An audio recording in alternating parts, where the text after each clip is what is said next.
नमस्कार दोस्तों, 27 जून 2024 की सुबह ठीक 11:30 बजे मध्य प्रदेश के जबलपुर में डुमना एयरपोर्ट टर्मिनल की छत अपने इनॉग्रेशन के 3 महीने बाद गिर जाती है। खुशकिस्मती थी कि इसमें किसी की मौत नहीं होती है,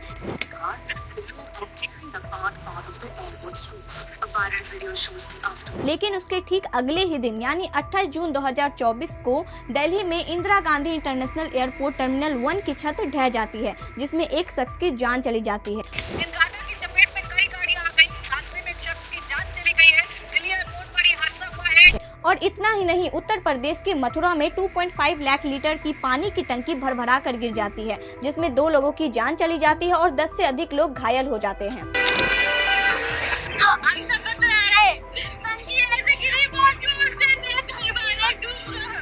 और राम मंदिर के उद्घाटन को तो अभी 6 महीने भी नहीं हुए हैं कि वहां की पहली बारिश में ही राम मंदिर की छत टपकने लगी है और वहां के शहरों के नजारे आप देख सकते हैं।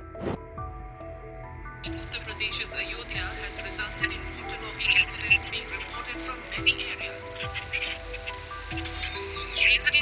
ये सारी चीजें तो एक तरफ, लेकिन इन सारी चीजों का रिकॉर्ड तोड़ दिया है बिहार ने, जहां केवल 17 दिनों के अंदर ही 12 पुल गिर गए हैं। बिहार में पुलों का गिरना लगातार जारी है। ऐसा लग रहा है बिहार में इन दिनों पुलिया गिरने का मौसम चल रहा है। राज्य में बुधवार को सिर्फ एक दिन में ही कम से कम 5 पुल गिर गए। लगभग रोज ही बिहार से ऐसी खबरें आ रही हैं। इनमें क्या नए, क्या पुराने, क्या निर्माणाधीन, ऐसा लग रहा है पुल एक एक करके जल समाधि ले रहे हैं। और इसी कड़ी में बुधवार को तो हद ही हो गया जब राज्य के 2 जिलों। और अगर हम बात करें मुंबई जैसे बड़े शहरों की, तो मुंबई में पिछले 6 सालों के अंदर दीवार गिरने, आग लगने, ब्रिज गिरने जैसे एक्सीडेंट के कारण 3600 से अधिक लोगों की जान चली गई। और अगर हम इसमें रेल और रोड के कारण होने वाले एक्सीडेंट को भी ऐड कर दे तो ये नंबर हमें और भी ज्यादा देखने को मिलेंगे। लेकिन बात यहाँ केवल नंबर गिनने की नहीं है। सवाल यहाँ पर ये है कि क्या हम इंडियन सिटीजन की लाइफ इतनी चीप है, और आखिरकार क्यों इंडिया का इंफ्रास्ट्रक्चर इतना ज्यादा बुरा है, और इन सारी चीजों के पीछे कौन जिम्मेदार है। हमें सबसे पहले समझना होगा कि इंडिया में कोई भी इंफ्रास्ट्रक्चर इंप्लीमेंट करने का प्रोसेस क्या है। तो हम यहाँ प्रोसेस डिटेल में डिस्कस करेंगे, तो वीडियो को ध्यान से देखिएगा। यहाँ पे टोटल हम 6 प्रोसेस को डिस्कस करेंगे। First, project identification and planning. इसके अंदर 3 चीजें आती हैं। फर्स्ट, नीड असेसमेंट, यानी प्रोजेक्ट को आइडेंटिफाई किया जाता है socio economic development, urban planning development या फिर गवर्नमेंट इनिशिएटिव के बेसिस पर। फॉर एग्जाम्पल, अर्बन एरियाज में नए रोड ब्रिजेस की जरूरत हो सकती है ट्रैफिक को कम करने के लिए। वहीं दूसरी तरफ रूरल एरियाज में इकोनॉमिक डेवलपमेंट के लिए बेटर कनेक्टिविटी की जरूरत पड़ सकती है।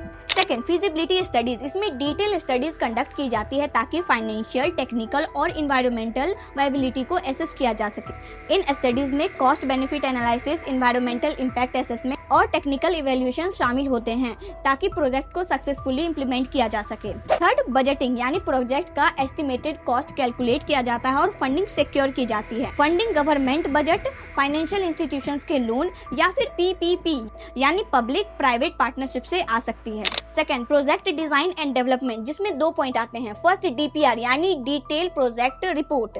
इसमें एक कॉम्प्रिहेंसिव DPR तैयार की जाती है जिसमें detail technical specification, cost estimated, design plan और इम्प्लीमेंटेशन टाइमलाइन शामिल होती है। इसमें लगभग सारे एस्पेक्ट कंसीडर किए जाते हैं कंस्ट्रक्शन के पहले। Second, approvals and clearance. इसमें जरूरी अप्रूवल्स ऑब्टेन किए जाते हैं वेरियस अथॉरिटीज से, जैसे environmental and land acquisition clearance. ये step multiple government agencies involve करती हैं। थर्ड, फाइनेंसिंग एंड प्रोक्यूरमेंट, जिसमें 2 स्टेप्स आते हैं। फर्स्ट, फंडिंग अरेंजमेंट, जिसके बारे में हम लोगों ने पहले ही डिस्कस कर लिया। Second, tendering and contracting. ये सबसे इंपॉर्टेंट पार्ट होता है जिसमें कंस्ट्रक्शन के लिए टेंडर्स को इशू किए जाते हैं और कॉन्ट्रैक्टर्स को कॉम्पिटिटिव बाइडिंग प्रोसेस के थ्रू सेलेक्ट किया जाता है। Fourth, construction and implementation. इसमें एक प्रोजेक्ट मैनेजमेंट टीम स्टेब्लिश की जाती है जो कि इंश्योर करती है प्रोजेक्ट टाइमलाइंस, बजट और स्टैंडर्ड क्वालिटीज को। इसके अलावा एक रेगुलर मॉनिटरिंग की जाती है ताकि कंस्ट्रक्शन के दौरान कुछ भी इशू हो तो उसे तुरंत एड्रेस किया जा सके ताकि डिले कम हो सके। Fifth, testing and commissioning. इसमें स्ट्रेस टेस्ट, लोड टेस्ट और अदर क्वालिटी चेक शामिल होते हैं जो कि इंफ्रास्ट्रक्चर स्पेसिफिक होते हैं। साथ ही ऑपरेशनल फेज के लिए प्रिपरेशन की जाती है जिसमें स्टाफ ट्रेनिंग और मेंटेनेंस प्रोटोकॉल्स करना शामिल होता है। Sixth and last, review and feedback. इसमें एक रिव्यू कंडक्ट किया जाता है जिसमें प्रोजेक्ट का परफॉर्मेंस और इम्पैक्ट चेक किया जाता है। फीडबैक गैदर किया जाता है स्टेक होल्डर से, जिसमें यूजर्स, रेगुलेटरी बॉडीज और ऑपरेटर्स शामिल होते हैं ताकि फ्यूचर प्रोजेक्ट में इम्प्रूवमेंट आइडेंटिफाई किया जा सके। तो ये सारे मेन प्रोसेस होते हैं किसी भी पब्लिक इंफ्रास्ट्रक्चर को इम्प्लीमेंट करने के लिए। और अब हम सारे तो नहीं बट कुछ इंसिडेंट को एनालाइज करेंगे और देखेंगे कि कितने अच्छे तरीके से ये सारे प्रोसेस इम्प्लीमेंट किए जाते हैं ताकि हमें इंसिडेंट के पीछे होने के कारण पता चल सके। सबसे पहले बिहार की बात करते हैं, क्योंकि वहाँ एक दो इंसिडेंट नहीं बल्कि 17 दिनों के अंदर 12 ब्रिज गिर गए हैं। और अगर हम बिहार में कोलैप्स हुए ब्रिज को ध्यान से ऑब्जर्व करें तो इसमें हमें दो कारण देखने को मिलते हैं। सबसे पहले कारण की बात करें तो construction of bridge and इनएडिक्वेट maintenance. बहुत सारी कोलैप्स्ड ब्रिज पुरानी थी, कुछ तो 100 साल से भी अधिक पुरानी थी और इनका कंस्ट्रक्शन स्टैंडर्ड्स के हिसाब से नहीं था। इन ब्रिज की फाउंडेशन काफी शैलो थी जो इन्हें फ्लड के टाइम वीक बना देती थी। इन ब्रिज का मेंटेनेंस सही तरीके से नहीं किया गया था और बिल्कुल भी रिपेयर वर्क नहीं किया गया था, जिसकी वजह से ये सारी ब्रिज गिर गयी। एग्जाम्पल के लिए महाराजगंज के ब्रिज को देखिए, जिसका कंस्ट्रक्शन 1998 में MPLAD के पूरे 6 लाख के फंड से हुआ था और लगभग 36 से 40 साल पहले इसके निर्माण के बाद इसकी कोई मरम्मत नहीं की गई थी। और ब्रिज के नाम ले तो 2004 में MPLAD के पूरे 10 लाख फंड से बना नौतन सिकंदरपुर ब्रिज केवल एडवर्स वेदर के कारण गिर जाता है। इसके अलावा 150 साल पुराना सारण का दमदासपुर ब्रिज, 100 साल पुराना सारण का जनता बाजार ब्रिज, 25 साल पुराना सारण का लहलदपुर ब्रिज मेंटेनेंस ना होने के कारण गिर जाता है। दूसरे कारण की बात करें तो use of poor quality materials and lack of coordination between department. Experts का कहना है कि इसका कारण पुअर क्वालिटी मटेरियल का यूज, स्पेसिफिकेशन डिजाइन को फॉलो ना करना और कंस्ट्रक्शन के दौरान सुपरविजन की कमी भी हो सकती है। और बिहार में ब्रिज कंस्ट्रक्शंस और मेंटेनेंस अलग अलग डिपार्टमेंट के अंदर आता है,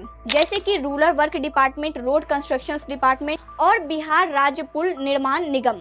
ऐसे कई सारे डिपार्टमेंट्स आते हैं जिसकी वजह से इन सारी चीजों का जिम्मेदार किसे ठहराया जाए ये कहना मुश्किल हो जाता है। बात करें दिल्ली की तो इस इंसिडेंट में एक कैब ड्राइवर रमेश कुमार की मौत हो गई है और लगभग 8 लोग घायल हो गए हैं। ये इंसिडेंट 28 जून 2024 को सुबह 5 बजे के आसपास हुआ।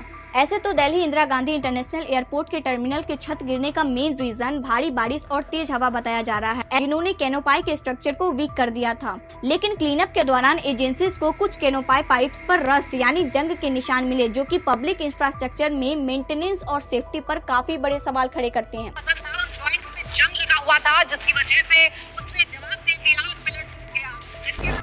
और अब बात करें मध्य प्रदेश के जबलपुर एयरपोर्ट की, जिसका इनॉग्रेशन मार्च 2024 में PM नरेंद्र मोदी के द्वारा किया गया था, जो कि पूरे 450 करोड़ की लागत से बना हुआ था। भारी बारिश के कारण पानी टर्मिनल की छत पर भर जाता है। कैनोपाई टेंट को लगाया ही इसलिए गया था ताकि रेन वाटर टर्मिनल बिल्डिंग के अंदर ना आ सके, लेकिन पानी की वेट की वजह से फैब्रिक कैनोपाई फट गया और जोर से नीचे खड़ी गाड़ी पर गिर जाता है।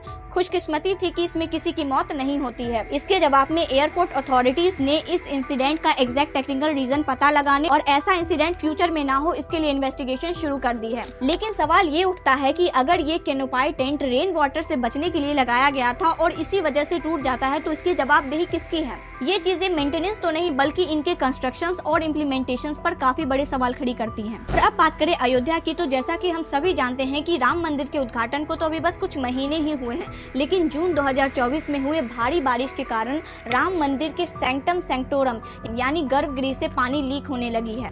मुख्य पुजारी आचार्य सत्येंद्र दास ने ये इल्जाम लगाया है कि वहाँ कोई ड्रेनेज सिस्टम भी नहीं दिया गया है, जिसकी वजह से पानी डायरेक्ट वहाँ से लीक हो रहा है जहाँ पुजारी मूर्ति के सामने बैठते हैं। पानी निकलने का जगह नहीं है और फालतू पानी ऊपर से जूता भी है। ये समस्या जो है इसका समाधान पहले से है। लेकिन राम मंदिर कंस्ट्रक्शन कमेटी के चेयरमैन रिपेंद्र मिश्रा ने रूफ लीकेज क्लेम को रिजेक्ट कर दिया है, ये कहते हुए कि पानी इलेक्ट्रिक वायर्स के लिए लगाए गए पाइप से आ रहा है। उन्होंने समझाया कि दूसरी मंजिल अभी कंस्ट्रक्शन में है, कंस्ट्रक्शन कंप्लीट होने के बाद बारिश का पानी मंदिर में एंटर नहीं करेगा। गुम्बद है वो तो अभी पूर्ण हुई नहीं है, क्योंकि वह तो द्वितीय तल पे जाकर के पूर्ण हो गया। तो जो द्वितीय तल पे पूर्ण होगी उसके बाद ही वहाँ का पानी जो है लेकिन बात केवल मंदिर की नहीं है। भारी बारिश के कारण रामपथ से कनेक्टेड 13 गलियों में पानी भर चुका है और काफी सारे घरों में भी जा चुका है, जिसकी तस्वीरें आप देख सकते हैं। अयोध्या क्या अब राम भरोसे है? इस सवाल की वजह है कुछ देर की बारिश के बाद अयोध्या से आती तस्वीरें। The pre-monsoon rain that lashed Uttar Pradesh's Ayodhya has resulted in water तो ये कहानियां थी बीते दिन हुए इंसिडेंट को लेकर। ऐसी ना जाने कितनी सारी न्यूज हैं बैड इंफ्रास्ट्रक्चर को लेकर। और जब हम इंफ्रास्ट्रक्चर की बात कर रहे हैं तो हम minister of road transport and highways of India Nitin Gadkari को कैसे भूल सकते हैं। नितिन गडकरी जी के नेतृत्व में 2014 से भारत के रोड इंफ्रास्ट्रक्चर में काफी सारे इंप्रूवमेंट आए हैं। इनकी मिनिस्ट्री ने 50 लाख करोड़ के प्रोजेक्ट भी अवार्ड किए हैं जो सेफ्टी और एस्थेटिक को इनहेंस करते हैं। और शायद हमें ऐसे ही लीडर की जरूरत है हमारे देश के सारे इंफ्रास्ट्रक्चर को वर्ल्ड क्लास बनाने के लिए। बाकी आपकी क्या राय है इस बारे में हमें कमेंट सेक्शन में जरूर बताएं और इसी तरह के इन्फॉर्मेटिव कंटेंट को देखने के लिए हमारे चैनल को सब्सक्राइब करें। मिलते हैं फिर किसी इन्फॉर्मेटिव वीडियो के साथ। धन्यवाद।